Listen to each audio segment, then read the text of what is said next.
3. Thanks for joining me. Welcome to the Vault Excel. Let's talk about this kid missing out of Tennessee. Thank you for joining me. The Mirror US is the source. The search for missing 15-year-old Sebastian Rogers recently entered its second week, and the authorities seem no closer to locating the teen than they were exactly 1 week and 4 days ago when he went missing. This was uploaded March 8th.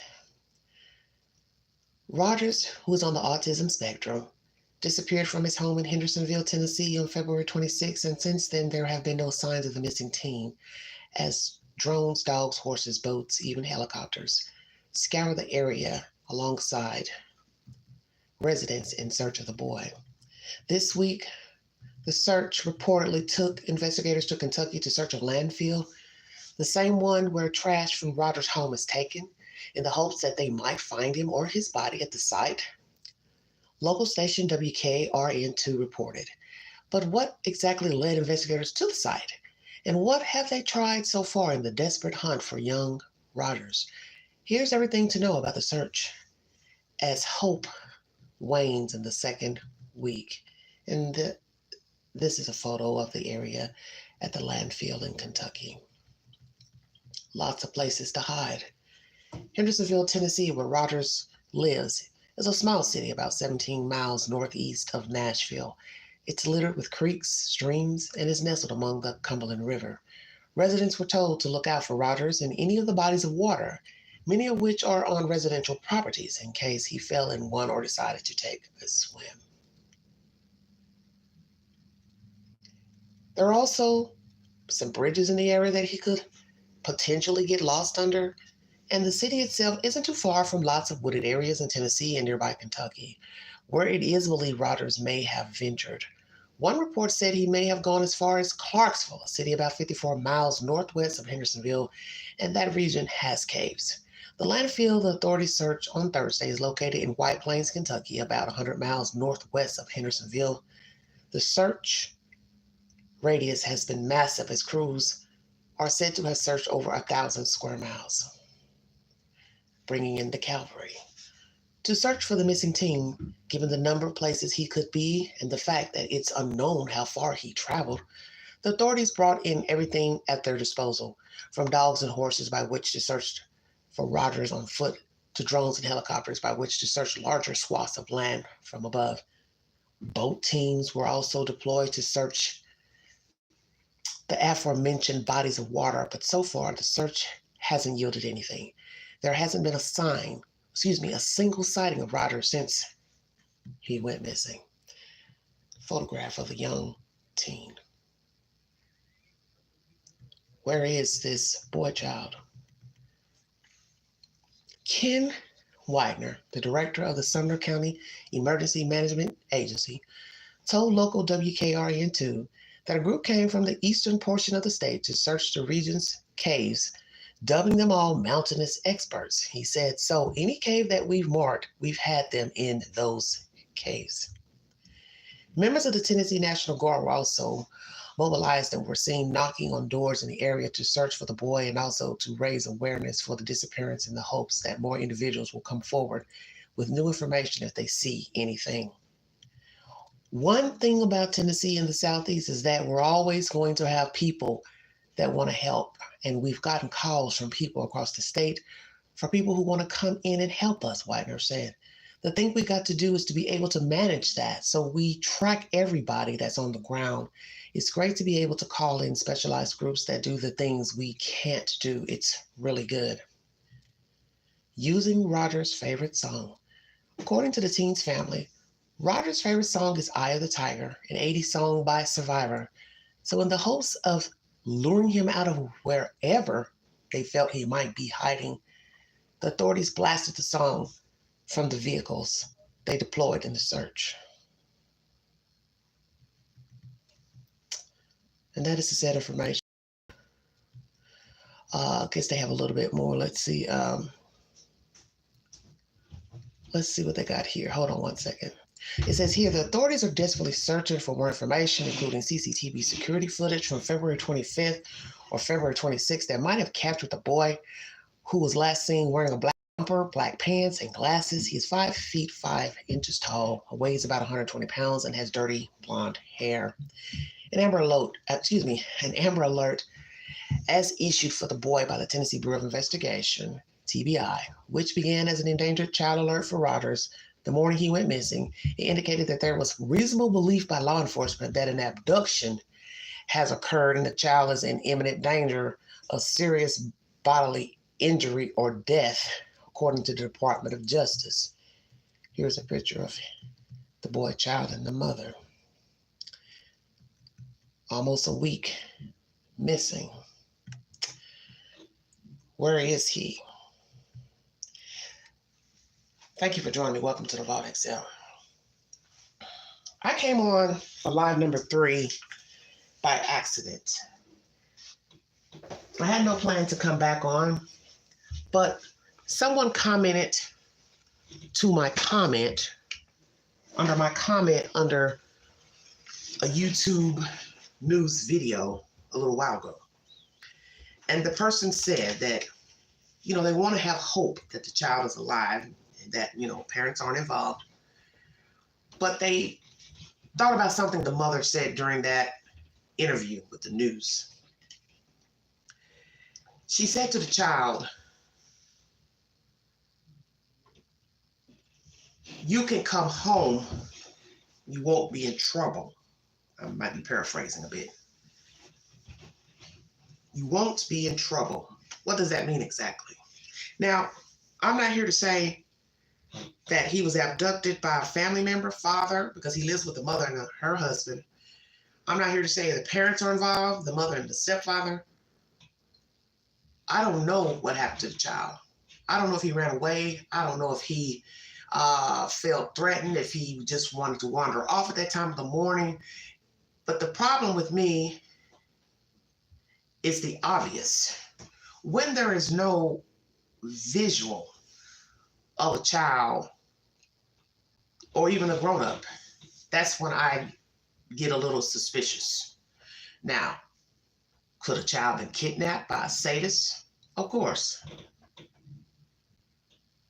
But you still would assume in this day and era of modern technology, CCTV footage, ADT, cameras, so on and so forth, you're going to start to ask questions about that. And you always look at the people who are closest to the victim, because FBI stats show that most children are unalived by their parents and their caretakers.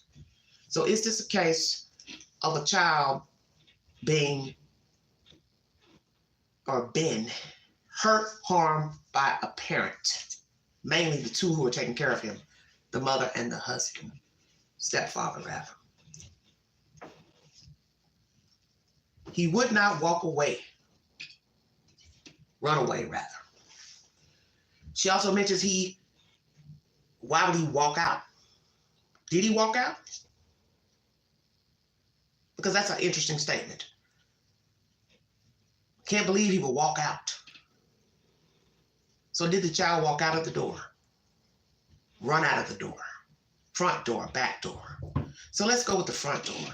If indeed the child walked out and ran out the front door, you would assume that the neighbors would have seen him on camera, because these are nice looking homes. And I'm just going to use better judgment that somebody next door, 2-3 houses down in either direction, has security cameras. We live in an era of robberies, thefts, home invasions. So I'm going to assume these people want to guard their possessions. Also, you have to ask, does this family have ADT, some type of surveillance cameras, doorbell cameras? Do they have cameras at their house, front of the house, side of the house, alarms? So you have to ask all those questions, because this is how you're going to get to the bottom of what happened to the child. If the child went out that day, where did he go? Who was he with? How long were they gone? Did he actually make it back to the house? No CCTV footage of the child. This is strange to me. Especially living, as I said, in this nice, what you would call middle class or upper middle class neighborhood. Somebody would have seen him go out the front door. Now, let's say he went out the back door. Then you have to say which direction he went in. Are there houses in the back of that house that would have CCTV footage on their house to show him wandering, going in any direction? Naturally, they've asked everyone to look at their surveillance cameras, doorbell cameras, to see if they see this child and his description or description of someone that looks like him. So far you haven't heard anything in almost 2 weeks. That is bizarre, especially in this day and time. So at 6 a.m., she goes into the room of the child, the mother, to wake him up for school, but he is not there. So what you have to ask yourself, what did police find in this situation? Door locked, unlocked, any windows ajar from the inside? Anything look suspicious from the outside? These are all the questions you have to ask pertaining to a person who could have either walked away, been abducted, or foul play. He wouldn't walk away, run away rather. He would not run out, she said. He wouldn't run away. She also said something pivotal, which made me make this video today. You can come home. You won't be in trouble. Did something happen between the child and the mother or the stepfather? Were there words exchanged? Argument, disagreement, he's having a tantrum, combative, what? Good kid. But the mother also said he was stubborn. So did she tell him to do something he didn't? Now she lays out that everything was fine that night. Everything was kosher, cool. She told him to go to bed. He complied, but got up that morning, 6 a.m., and he was not there. She called the husband, and then they contacted authorities. So backtrack his day. Where did he go? What did he do? Did he even make it home if he went out for that day? What has been described as a jumper, outfit, black, was he actually wearing that? You always have to ask that. So will we find out there's CCTV footage of the child in an actual outfit? If he was out that day with the mother, father, when did the father actually leave for his job? We learned that he travels. What does he do exactly? How long does he stay on the road? If this is foul play, could the father have taken the child somewhere and discarded the child? You have to ask all those questions. Same thing for the mother. If she was last with the child, could she have taken the child somewhere and discarded the child? So if we hear that they went out for the day, will doorbell cameras show the mother returning with the son? Same thing with the father. If there was an outing of 3 people, will there be footage showing the people returning? Move over to Kentucky, landfill search, nothing. Now, my eyebrows always raise when authorities go to landfills, because as you heard with the Quentin Simon case, they went there because the child was discarded in a garbage can. So naturally, we're going to go to a landfill where that dumpster will be dumped. So that's the first thing that came to mind. Same thing with the Camille McKinney case. The suspect told that they dumped the child in a dumpster, so they went to the landfill where that dumpster dumps trash. That's where she was found. So when I heard that they went to the landfill in Kentucky, I said something led them there. And naturally, the police does not have to tell you they've got any type of information that led them to that location, because they don't have to. But did they go there because of something that they learned? During that interview, the reporter asks about them being eliminated suspects. And the stepfather does not directly answer. He just says that he, she, and the child's biological father are all equally cooperating and giving all information needed to authorities. So he didn't answer the question. So I'm going to ask, have you all been eliminated as suspects in the disappearance of your son, Sebastian Rogers? Sir, ma'am. Did the child run away? Number 1. Did he walk off and wander off and got lost, hurt, fell, or abducted? Kidnapped? No surveillance to say he walked out, wandered off. No mention of a house break-in. No mentioning of friends, associates, They came by looking for him, honking horns, getting into a vehicle, and that's where there's a problem. That's a big, big problem. He could have gotten stuck because he likes to hide. Interesting. Makes sense. We live in a very wooded area in these parts, East Tennessee, West Tennessee. Many places a child could have gotten lost, stuck, hurt, fell. Will we find out he wandered off and just succumbed to the elements? Cooperation by the parents. As I said during that interview, he did not directly answer the reporter's question about being eliminated as a suspect. So now we have new information that they have refused to further comment on the disappearance of their son. Why not? Well, one could say they feel ostracized by the public, social media, numerous videos, such as what I'm doing here, and they feel some type of way. You're entitled to your opinion of their decision not to speak further, but allegedly cooperating. Or it's something else.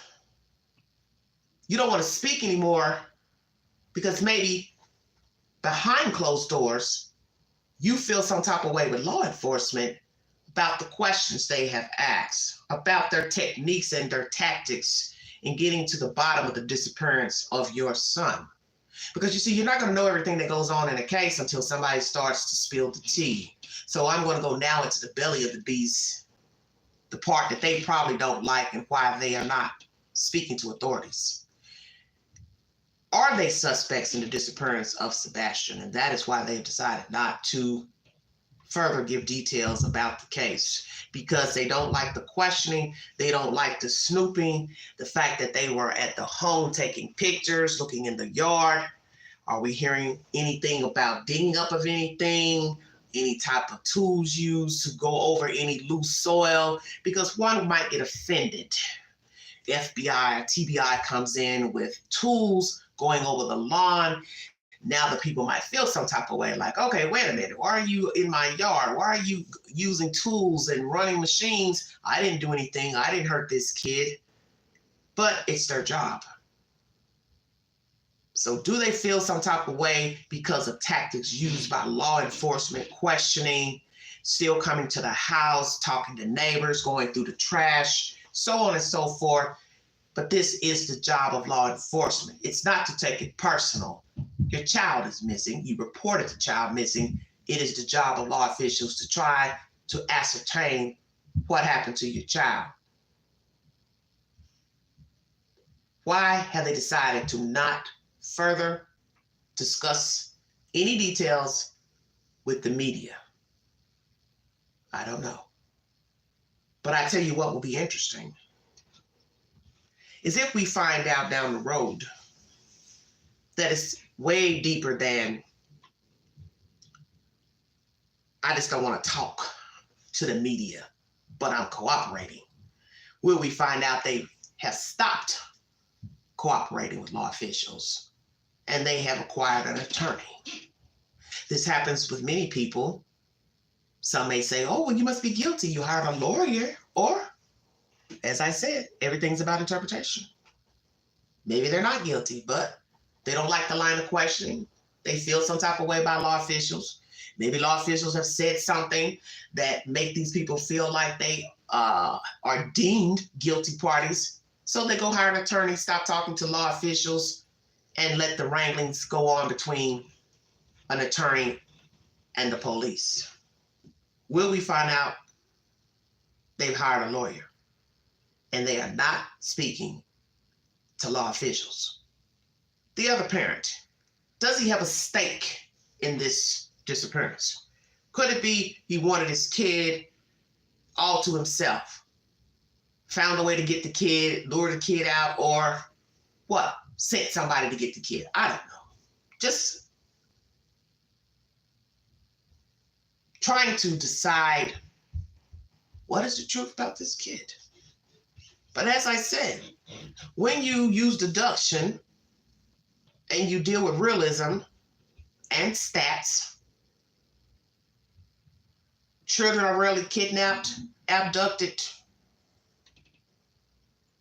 Children are usually harmed by their own provider, caretaker, parent, sadly, but it is true. So are we talking about a case of a child harmed by his own parents? Because Tennessee is a lone state, vast land, and you can get missing in the blink of the eye here in this state. Let me tell you, you could be disposed right now in plain sight, and nobody would even know you're there until they smelled you.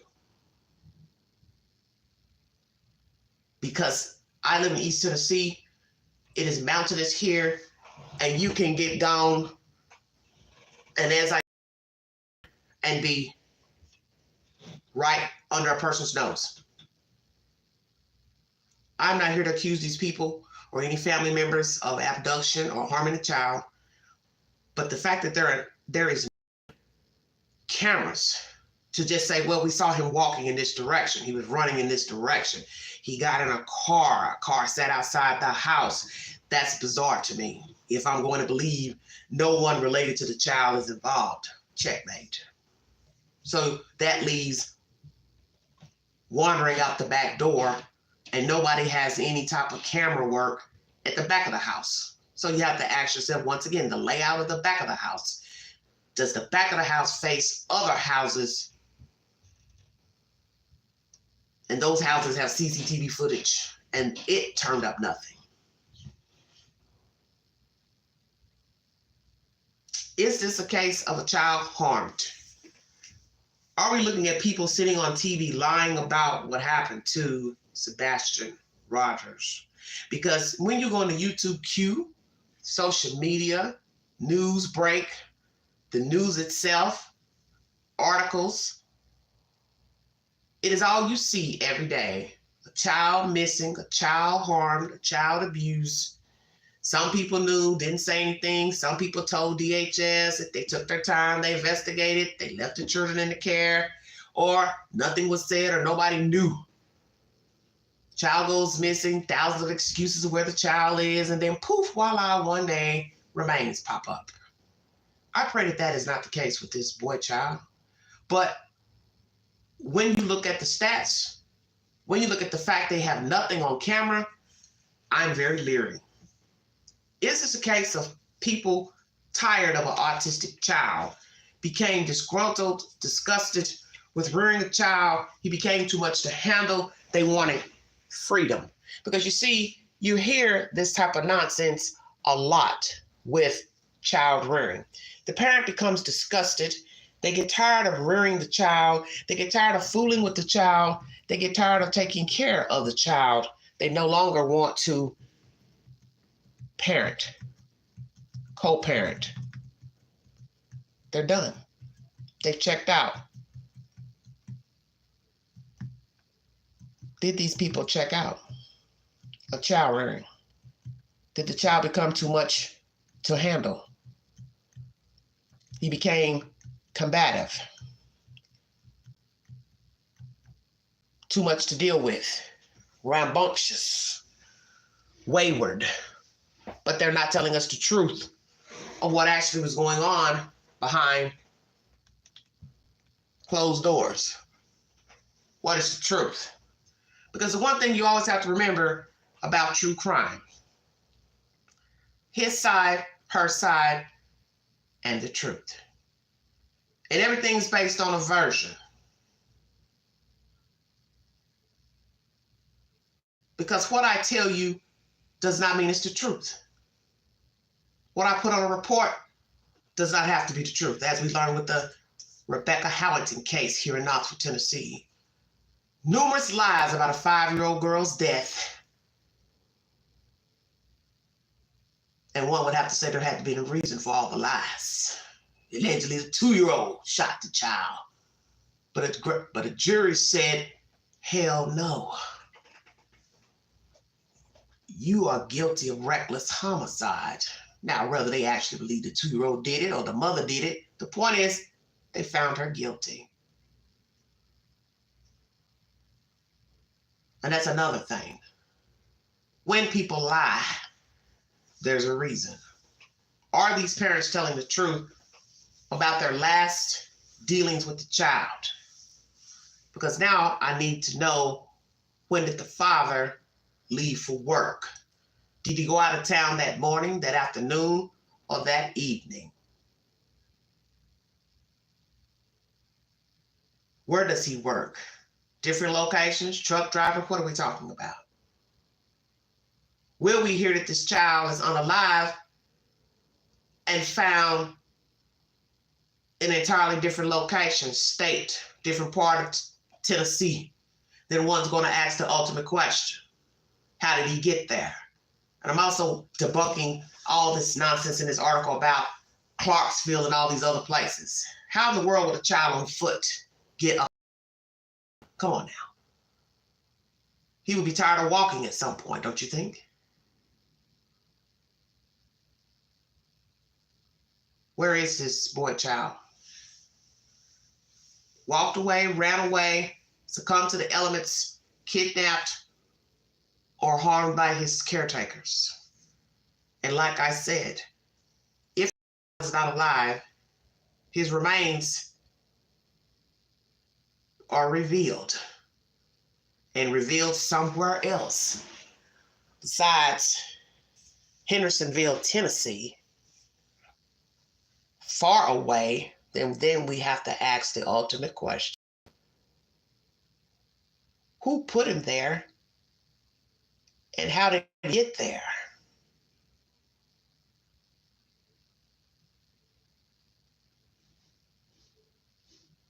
You can come home. You are not in trouble. Are these words telling that something did happen in that house? Something sinister. And the mother's telling on herself.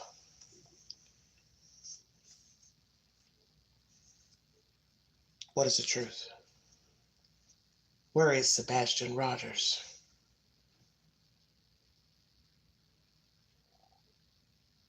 Does somebody know where he can be located? That's my commentary. If you'd like to donate to this great network, $sign McAndrew 129 Cash App. Stickers and chats are always welcome during the live stream. Thank you for your time. You have been listening to live number 3. Please go to my community board to take the said polls. I will post updates to breaking news and old stories, new stories. Somebody knows what happened to this kid. And it's just a matter of time that the truth will be revealed. Also, I'd like to ask this. What does GPS records show in both vehicles, if we are to believe that there are more than one vehicle in this home? Number one, do they have ADT security system cameras working? If they had cameras, what if we find out they just so happen to be not working? Stay woke. GPS on all cell phones and devices, including the device of the boy child, if indeed he had a cell phone. If he has a cell phone, was it turned off? And if so, at what time of day? Was it on and working the morning that he allegedly disappeared? Stay woke now. Somebody knows. Somebody knows the truth. Thank you for joining me. You've been listening to the Vault XL.